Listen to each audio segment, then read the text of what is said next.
E aí, pessoal, mais um episódio de Westworld. Esse, aliás, é bem interessante mesmo. Bom, primeiramente, esse podcast está sendo exibido pelo Spotify, pelo Apple Podcast, pelo Google Podcast e pelas principais plataformas de podcasts aí. E posteriormente, esse episódio vai ser exibido no YouTube, no canal Teremos Clips. Talvez os outros também sejam, ou talvez eu opte por deixá-lo só no Spotify mesmo. Tô observando isso. O terceiro episódio começa com Bernard, aparentemente num loop, né? A série sempre tem essa ideia de que as memórias elas estão em loop, como o Caleb na temporada passada, por exemplo, onde sempre tinha aquele loop de memórias, onde ele se lembrava da trajetória do exército, há outros momentos onde ele estava fora do exército, mas também agindo de forma agressiva, digamos assim, até que chegue um ponto onde isso leve a uma revelação. E no caso do Bernard, é um pouco tanto quanto diferente, porque o Bernard está numa condição única, né? Na verdade, ele é um anfitrião que tem total consciência de ser um anfitrião, mas que também é baseado em alguém que é real, em alguém que nesse caso existiu, que é, claro, o Arnold. Então, o Bernard ele ainda luta com a ideia de consciência dele sobre quem ele é, quem o Arnold foi e sobre a própria ideia de narrativa dele. Ele já chegou ao centro do labirinto dele, ele já se reconciliou com o passado, mas de alguma forma ele continua voltando para aquilo ali. Ele continua voltando e ouvindo a voz do filho dele, continua voltando para aquele local que é a casa do Arnold, mas que também é o local onde ele foi criado no berço, pela Dolores e pelo Forge. E é obviamente daí que vão surgir as grandes revelações dessa temporada, porque nesse episódio o Bernard já tem consciência de tudo, é só o telespectador que não. Então nós não temos consciência ainda do que realmente ele viu lá dentro, nesses anos que ele passou aí, que aparentemente foram 20 anos pra cima, a gente já vai chegar lá. E aí, nesse loop que é a vida do Bernard, ele obviamente vê a casa de Arnold, que nesse caso é a representação do berço, onde ele foi criado. Ele vê o parque de Westworld posteriormente, e depois ele vê o mesmo parque de Westworld, nesse caso dizimado, destruído, né? E posteriormente a isso, ele vê a vida real. E ele vai seguindo um cavalo por esses 3 cenários, que são os cenários de onde ele viveu durante a sua existência. E ele chega à torre. A famosa torre aí que estamos vendo que está sendo vista, está sendo falada, está sendo investigada. E até então não sabíamos se a torre era uma coisa que estava acontecendo na vida real, se ele é daquele universo da Cristina, ou se é realmente uma parte do mundo real. E aparentemente ainda não temos muitos indícios disso, mas o fato do Bernard estar imaginando a vida real aí, como o próprio Akecheta diz, que ele é preso à realidade, ele é preso ao passado ainda, então ele sempre vai imaginar coisas passadas. Isso significa que a torre realmente está na vida real, mas ao mesmo tempo os indivíduos da realidade da Cristina dizem que a torre não é uma coisa real ou que eles acham que é real. Enfim, naquela realidade existe uma teoria sobre a torre. E nessa que é a representação do Bernard sobre a vida real, só que na verdade é uma simulação, também vemos a mesma torre. E o que isso significa? Bom, a torre pode ser uma realidade agora, ou ela pode ser uma predestinação de um cenário seguinte, significando que talvez a torre ainda seja construída. Ou talvez que ela já esteja pronta. Meu palpite é que ela já está pronta. E obviamente o palpite é que essa torre é da onde vem esse suposto sinal que controla as pessoas, sinal que os humanos não podem ouvir, como o Caleb não ouviu nesse episódio e a Maeve sim. O que me lembra no episódio anterior que, quando a Cristina estava do lado de fora do prédio da Olympiad, que é aquela empresa onde ela trabalha, tinha vários pássaros que tinham batido contra o vidro, justamente porque possivelmente eles teriam escutado algum barulho, de algum sinal, que só é perceptível para alguns seres. Mas chegando nesse ponto, o Bernard ele vai lá e encontra o Akecheta. Para quem não lembra, o Akecheta ele é um dos anfitriões mais antigos de Westworld. Ele foi um dos primeiros que foi construído junto com a Dolores. Posteriormente a ela veio a Armistice, que é aquela companheira do Hector, né? Que é tatuada no rosto. Veio o Akecheta, veio o velho Bill, que é o segundo anfitrião, na verdade.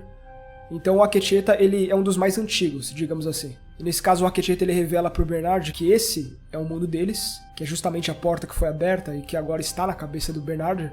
E ele informa que os anfitriões dessa realidade eles vivem em vários mundos. Nesse caso os mundos que eles mesmos imaginam. Então é como se fosse o paraíso mesmo. Aquela referência ao paraíso desde a segunda temporada e também na terceira, sobre o que esse lugar seria para Maeve, é justamente isso mesmo. Os anfitriões eles vão viver para sempre, eternamente, da forma como eles quiserem viver, num paraíso idealizado pelas suas próprias mentes. Cada um deles tem um paraíso específico. Como tudo que o Bernard conhece é a vida real e Westworld, ele vai idealizar isso como cenário. Mas uma coisa que o Akecheta fala, que para mim é muito interessante, é justamente sobre a falha rara de Bernard. Ele fala que Bernard ama a humanidade. Isso é justamente o oposto de Arnold, porque o Arnold, na verdade, ele amava os anfitriões. E foi esse amor pelos anfitriões que causou a morte dele. Ele não suportava a ideia de vê-los presos num loop, porque para ele, eles eram consciências artificiais reais, eles eram consciências reais. Só que uma coisa que a gente aprende com o Arnold é que ele realmente não gostava muito da humanidade, por assim dizer. Ele não achava que os humanos eram merecedores desse mundo.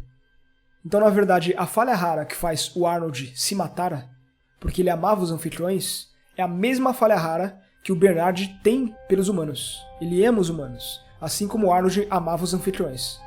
Então a gente pode supor que ele foi criado dessa forma, para se assemelhar muito ao que o Arnold tinha, aquilo pelos anfitriões de lutar por eles, só que convertido para a humanidade.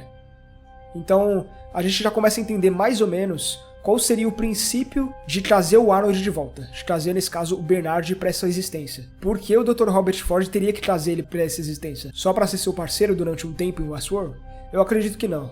Então, com certeza deve ter alguma outra coisa aí relacionada à humanidade. Essa falha rara dele certamente se encaixa com a ideia de que ele seria, na verdade, a pessoa certa para guiar a humanidade na tentativa de salvar o mundo, como ele mesmo disse. O Aketita também fala que um ano na vida real é um milênio nesse lugar. Então os anfitriões, eles já teriam construído sociedade, já teriam evoluído. É que você tem que lembrar que os anfitriões de Westworld, pelo menos a maioria deles, eles nunca viram o mundo real, eles nunca vislumbraram outras tecnologias. Então você tem que partir do pressuposto que eles são construídos a uma imagem específica de mundo, mas inteligências artificiais com consciência têm a tendência de evoluir. Então é muito natural que esse paraíso deles, na verdade, fosse muito mais evoluído do que a humanidade realmente é. E é nesse cenário que a gente está aí. Um cenário onde eles chegaram num ponto onde eles estipularam todas as narrativas possíveis para a vida real. Nesse caso, eles criaram diversos caminhos sobre como a humanidade iria terminar. Como o mundo iria terminar. E aí o Aketita disse que para o Bernard viver nessas realidades, entrar nelas, estudá-las, e o Bernard faz isso. E quando ele volta, nesse cenário super rápido, né, que nós humanos não somos capazes de compreender, ou seja, o que ele passou anos e anos fazendo pra gente passou alguns segundos, ele volta e ele diz que, basicamente, ele sabe como salvar a humanidade, ele vê vários caminhos onde a humanidade vai terminar, mas ele vê alguns poucos caminhos onde a humanidade pode ser salva. Porém, ele diz que em todos esses caminhos onde a humanidade pode ser salva, ele vai morrer. Então já tem uma profecia aí, né, que o Bernard vai de fato morrer em algum momento, o que sinceramente ia ser muito ruim pra série, na minha opinião, mas não temos ideia de quando isso vai acontecer, é claro. E o Bernard já viveu em todos os cenários, já sabendo que ele vai morrer em todos os cenários onde ele salva a humanidade. E o Aketita deixa claro que tem um cenário onde ele não morre, que é o cenário de ele simplesmente ficar nesse lugar, de ele não voltar para a realidade. Só que, é claro, não é isso que o Bernard vai fazer. Porque, como eu falei, ele foi criado com essa falha rara de Arnold. Só que em vez de ele ter a falha rara pelos anfitriões, ele tem a falha rara pelos humanos. Então isso é uma coisa que está no design do Bernard. Está no impulso fundamental dele. É uma das características que definem o personagem. Então o Bernard, ele sai desse lugar, ele sai do Sublime, ele volta para a vida real. Eu suponho aí que acima de 20 e poucos anos depois, talvez 25, talvez... Eu vou dar um chute que, baseado na previsão do Roboão, eu vou dizer que são 23 anos depois. É o meu chute, tá? Mas enfim. Ele volta aí supostamente 23 anos depois. E aí eles vão para um restaurante no meio da estrada, que o nome do restaurante é literalmente o fim do mundo, o que é um indício de que o fim do mundo já aconteceu nessa realidade. Por isso que eu tô pressupondo que se passe 23 anos depois. E claro, a razão de se passar 23 anos depois eu também, é porque, obviamente, a garota que ele encontra, possivelmente, pelo menos aparentemente, a série dá a entender isso, essa garota aí é a filha do Caleb. Então, se essa garota aí é a filha do Caleb, a gente volta na ideia de predestinação criada pela última narrativa do Solomon, na temporada anterior.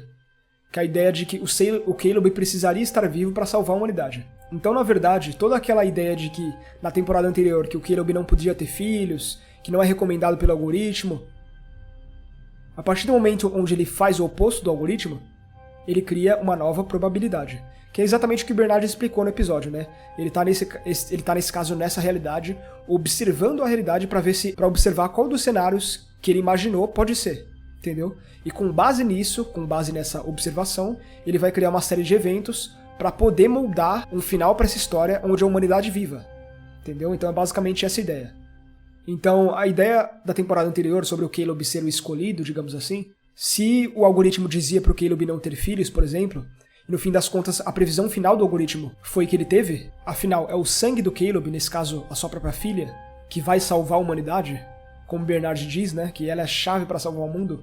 Não necessariamente que ela vai salvar o mundo, mas ela é a chave para isso. Então exatamente isso tira a ideia de livre-arbítrio mesmo, porque na verdade aquela narrativa está de certa forma acontecendo. Ela está acontecendo de uma forma diferente, mas está acontecendo. Porque é essa a ideia de probabilidade, né? Você pode mudar as estatísticas, você pode mudar o cenário da probabilidade, mas inevitavelmente o final vai ser o mesmo. O que o Bernard está tentando fazer é mudar o final. E ele nem tem certeza se ele consegue mudar o final, na verdade. E aí ele encontra a filha do Caleb, supostamente, né? Tô deduzindo aqui, pode ser que não seja. Mas ele encontra ela, eles vão para um reduto lá no deserto, onde eles têm uma espécie de resistência, né? Os humanos, eles aparentemente, como é uma época pós-apocalíptica, os humanos têm uma resistência, obviamente, como sempre acontece em todos os apocalipses que Hollywood representa. Então essa resistência, eles têm um líder, e aí eles estão nessas terras condenadas, que é como Bernard descreve. E ele diz que nessas terras condenadas tem uma arma embaixo dessas terras. Então eles precisam dessa arma e o Bernard, aparentemente, é o único que sabe onde ela está. E é basicamente essa ideia que a série apresenta, que existe realmente alguma coisa que eles vão usar para rebater contra esse grande algoritmo de controle, contra essa grande narrativa que a Halores, nesse caso aí a nossa Charlotte Hale, está usando para realmente destruir os humanos de alguma forma. E no finalzinho desse episódio também temos, é claro, a Maeve e o Caleb continuando a narrativa anterior, deles entrando no novo parque. Sinceramente que eu achei que ia ser Londres nos anos 20, mas na verdade se trata de Boston dos anos 20. Eu até achei que a HBO ia fazer uma referência a Boardwalk Empire, assim como já fez, por exemplo, a Game of Thrones no mundo medieval.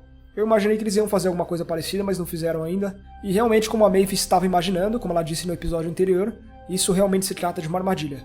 A armadilha basicamente consistia em eles entrarem no parque e, claro, o Caleb ser capturado, porque novamente ele seria uma peça importante da narrativa da salvação da humanidade. Uma coisa bem interessante que eu vi é justamente o que a Delos fez, né? A Delos, como saiu em todos os lugares que a Delos tinha tido uma revolta contra os anfitriões e tudo mais, eles acabaram implementando aquela narrativa da segunda temporada. Então existe uma Dolores, um Ted, entrando nos bastidores da Delos e matando um monte de gente. E você que é um convidado de Westworld, você pode matar um deles. Então, na verdade, toda aquela narrativa da segunda temporada se tornou uma das narrativas do parque. Uma forma deles ganharem dinheiro em cima do entretenimento e do sangue e tudo mais. Nesse caso o Ford estava certo. Criaram uma nova história. A história do incêndio em si. É bastante interessante isso, eu achei bem da hora a ideia de você ter bastidores que na verdade é falso. E embaixo desses bastidores você tem na verdade os bastidores de fato. Que é bem diferente do que a gente está acostumado a ver, né? Onde só tem drones hosts agora. E esses drones hosts, eles estão usando uma espécie de gosma preta para colocar essa gosma preta em larvas e as moscas serem afetadas por isso e serem atraídas para os humanos de alguma forma. Então, eles aparentemente estão fazendo algum tipo de manipulação genética para controlar as moscas. Durante o episódio, eu não conseguia tirar da minha cabeça, enquanto a Maeve chegava naquele quartinho lá com o Caleb, onde ela descobriu uma máquina gigantesca da onde estava emitindo o som que só ela consegue ouvir, e justamente esse som estava fazendo os humanos se matarem. Eu não conseguia tirar da minha cabeça que essa máquina, na verdade, seria a Cristina, e que esse som são as histórias que ela está escrevendo. As histórias que aquele editor queria que ela escrevesse. Bom, tá aí uma ideia, né? No fim das contas, a Maeve é pega pelo Homem de Preto, e o Caleb, aparentemente, vai ser controlado pelas moscas.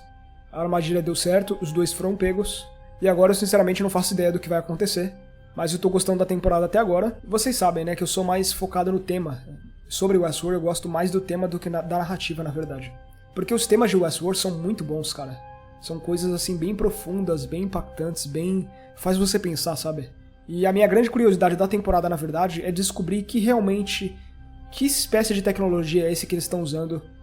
Essa tecnologia forjada geneticamente aí pra controlar os humanos. Então, na verdade, minha grande dúvida é essa. E eu quero ver mais do Bernard. Eu acho que quando a gente entender o que o Bernard viu, a cabeça de muita gente vai explodir, tenho certeza disso. E eu não vejo a hora de ver a resolução disso tudo. Eu, na verdade, me arrependi desse ano eu ter assistido um episódio por vez. Eu devia ter feito que nem o ano passado, onde eu esperei a temporada inteira sair, e aí eu assisti tudo de uma vez. Porque minha experiência foi melhor, entendeu? Eu entendo que Westworld é uma ótima série pra se criar mistérios, onde você fica semanas pensando no que vai acontecer, mas eu sinceramente eu preferia ter esperado a temporada inteira sair e assistir tudo de uma vez. Mas como eu já comecei, eu vou até o fim. Então semana que vem tem mais, a gente se vê lá. E lembrando que após todo esse podcast e após a temporada finalmente terminar, vai ter a complexidade de Westworld 5, nesse caso o meu vídeo ali no canal principal, do qual ele vai circundar muito dos temas que a temporada está apresentando e que a série como um todo já apresentou. Ok? Eu sinceramente não vejo a hora da temporada terminar para poder fazer esse vídeo. Mas é isso, pessoal. Até semana que vem.